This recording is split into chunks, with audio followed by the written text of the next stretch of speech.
Our school, Felpham Community College, won the Top G Nation Prize in 2007, which was a trip to Malawi to experience the work of Sightsavers International. To prepare us for working with people who are blind or have sight problems in Malawi, we had an orientation weekend, which included a blindfold activity and trying on special sight glasses. We're on orientation weekend for our trip to Malawi, and we just had an experience of what it's like to be blind using these. A normal journey that would take you, 20 seconds, takes you a lot longer, and you notice like really subtle things, but they stand out a lot more. Hello, we're about to get on our flight to Malawi. There's our boarding gate just over there. Really excited, got a long journey on the flight. 22 hours, is it? No, yeah, something like that. Again!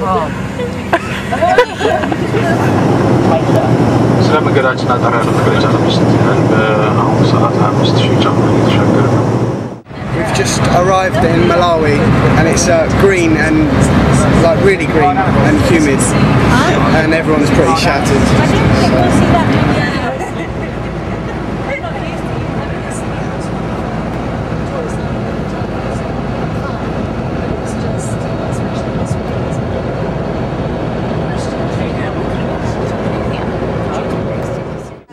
We're at Lilongwe and we're about to fly to Blantyre, and we're in like the smallest plane ever. It is the most scary thing. It's got 2 little propeller engines. Our first day would involve a visit to the Queen Elizabeth Eye Hospital, and on the way we had the chance to admire the amazing landscape of Malawi.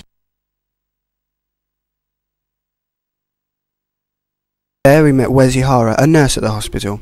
She was one of the earliest beneficiaries of the Sightsavers programme in that area.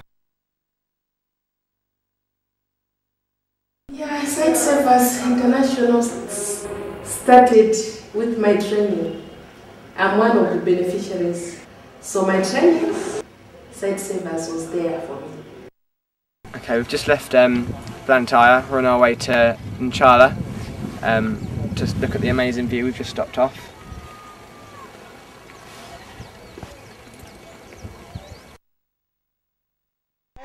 We visited Makande School, where they have a centre for the blind and visually impaired.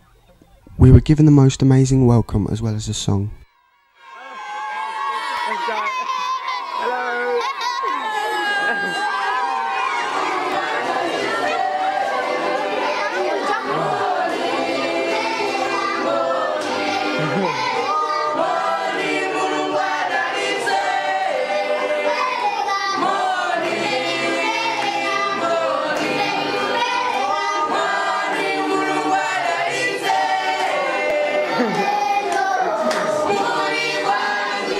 Teachers showed us how visually impaired students are taught, using pictures with raised outlines so that the children can feel their shape.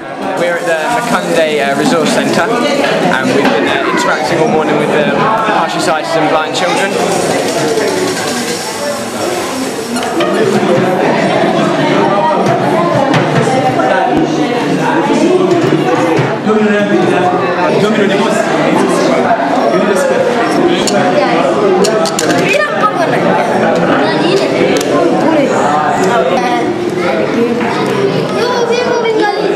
Just come from the local primary school.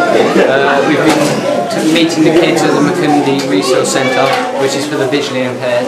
Now we've come to the hostels where like the dormitories, where the visually impaired children stay, and we're about to start painting the girls' dormitories and have a right laugh. We planted trees at the girls' dormitories, which is a tradition for visitors. We were then given an assembly which included singing, dancing and drama. And at the end of the day, we all had a game of football.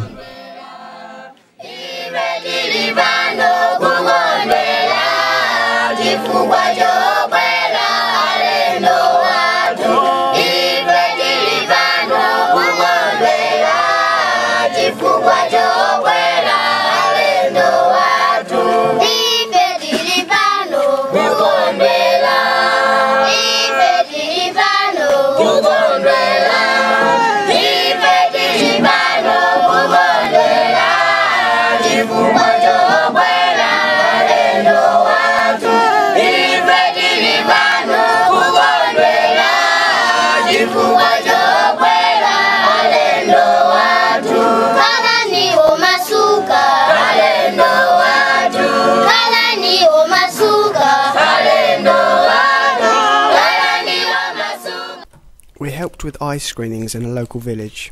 The eye doctors there use e-charts to test their patients' sight. The adults have heard from their children and grandchildren at the school about the eye testing, and they've walked over sort of 2 kilometres, some of them, to get here to have eyes tested.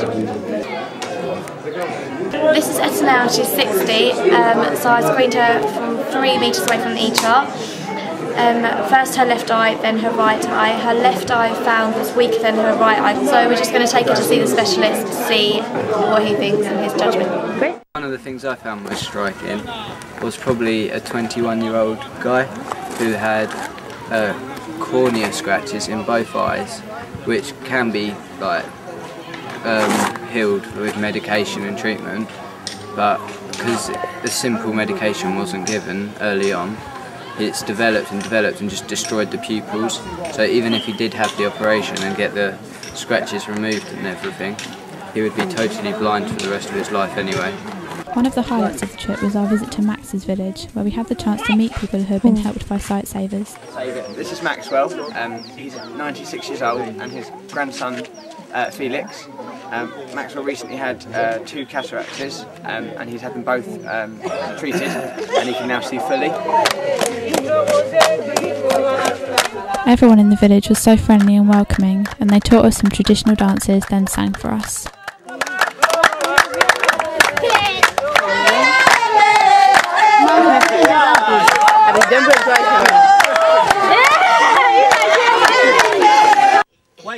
We saw a completely different lifestyle to our own, which is all about singing, dancing and working together.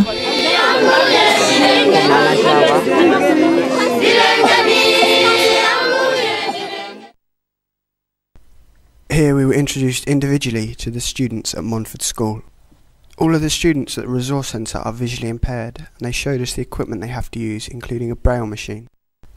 The students took us on a tour of their school, and as we got to know them, we realised we had more in common than we first thought. Yeah. What are your favourite teams? Chelsea. Chelsea? Yeah. What about you, Brian? Arsenal. We spent time getting to know the children and finding out the different ways they learn. We also gave them toys and games, including radios.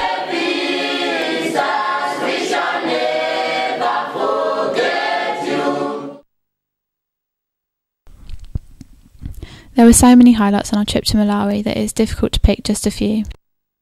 When we went to see the blind lady Athena on one of the village trips were the wonderful donuts that she cooked for all of us.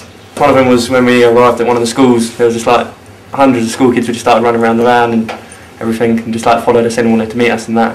Sitting talking to a girl, Blessing. Going to the village to see the cataracts beneficiary called Maxwell, and I thought the whole experience of going on those like tribal villages thing was really good, especially when we all got up and danced. Going to Makandi school and meeting Kondwani because I thought he was amazing. He went blind a couple of years ago because he had malaria and they gave him the wrong dosage or something, and I just thought he was amazing that he'd learnt Braille so quickly. The guy at the Montford demonstration centre who'd only lost his sight a year ago and yet was so positive and had come so far. We got the football out and everyone just went ecstatic, and the whole school came and watched us play football, and they dressed up in these like 96 Liverpool shirts. It's like the most surreal thing. Be them going to the club Coca-Cola or something, wasn't it? And purely because that was just an amazing experience the whole day. Turning up at the school and getting mobbed by about 500 students before being taken into the room with the visually impaired children where they sang for us. There was a screening at the primary school where we helped with the children and also the people from the communities, and I'd follow them through to the eye specialist if their vision wasn't enough, and it was just so amazing. It's a great day to praise the Lord. It's a great day to praise the Lord. It's a great day to praise the Lord. Dancing in the light of God. Dance, dance, dance, dance in the light. Dance, dance, dance, dance in the light. Dance, dance, dance, dance in the light. Dancing in the light of God.